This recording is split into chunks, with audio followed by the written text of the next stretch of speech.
Here's what's making news now around Indiana. Big changes and quality of life improvements are on the way to downtown Shelbyville.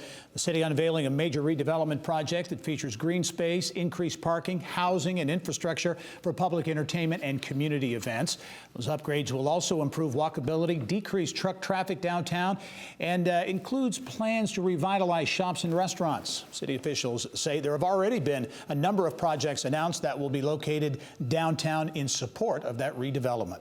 And big news for the MUSKATATUCK Urban Training Center in Jennings County, as it will soon be home to the 127th Cyber Protection Battalion. The unit will be made up of nearly 100 National Guard soldiers focused on cybersecurity and cyber warfare. The Army National Guard created the brigade in 2016. And in Bedford, Stone City Products investing $2 million to expand and creating a weekend shift and new jobs. The company currently has 2 shifts and more than 100 employees. Stone City offers precision machining, metal stamping, and assembly in a variety of industries. Well, up until about 6 years ago, Tamara Markey worked in the corporate world as an engineer with Amoco and BP Pipelines, but the Purdue grad always wanted to be a teacher. So Markey followed her heart and applied for a Woodrow Wilson Teaching Fellowship to teach high school engineering. Now she holds the distinction of being Indiana's Teacher of the Year for her work at Lawrence Township's McKenzie Center for Innovation and Technology. And we welcome to the show Indiana Teacher of the Year, Tamara Markey. Tam, welcome. Thank you. And congratulations. Thank and you. I'm glad you've been in Lawrence Township. That's our township, so proud to have you there as well. I want to start, first of all, with, because we want to talk about your path to get there, but when you were named Teacher of the Year, talk about that. I know that was an emotional, very happy time, I'm sure, but Yes. an emotional thing. What were you thinking at that point? Well, it had been a long process that led up to it, and I kind of lost hope. I thought, oh, it's not going to happen for me. I haven't heard anything. It was just kind of crickets out there, and then that exciting morning, I thought I was going to a meeting, only to turn the corner and see all of these people in the auditorium and my family. And it was a very surreal moment, an honor to say the least. Yeah, I'll bet it was. And your path, which I think is an interesting one to get there, and we see the video here of you learning of the award, but your path to get there, graduated from Purdue, went the corporate route, BP and Amoco Pipelines. Talk about that and how that led you into teaching. Sure. Well, you know, when I was in high school, I always enjoyed math and science. My high school counselor said, you know, you're a female, you're black, you're good at math and science, you need to be an engineer.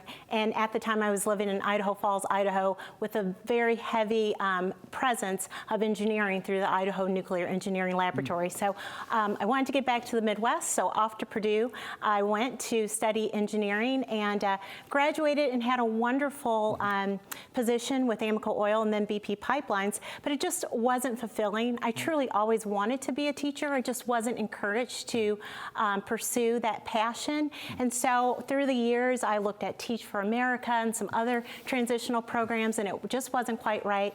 But then when the time was right, I was able to re-enter and fulfill my dream to become a teacher. And you're teaching engineering at the high school level in Lawrence Township. I know a number of factors there. As we were talking off camera, partnerships, corporate community partnerships project lead the way among them. Very important in your view to the whole educational process. Absolutely. Yeah. Talk about why they're so important in today's education world. Well, things are so rapidly changing because of technology.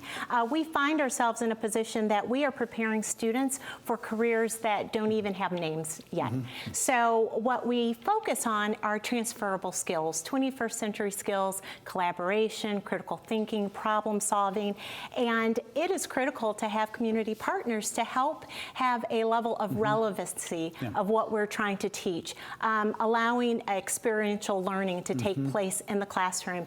And it's so powerful to have a community partner come into the classroom to share what they are doing outside of the classroom, what type of career opportunities are available for our students. Only have about 20 seconds left, but as you look at the landscape out there, women and girls in STEM, the whole process of this focus on STEM, how do you feel about the direction of where things are going? Well, there's definitely still a huge underrepresentation of females and minorities in STEM, and so so we have to start exposing those students earlier so that they can know of the possibilities that are out there for them. Yep. Tam Markey, Indiana's Teacher of the Year.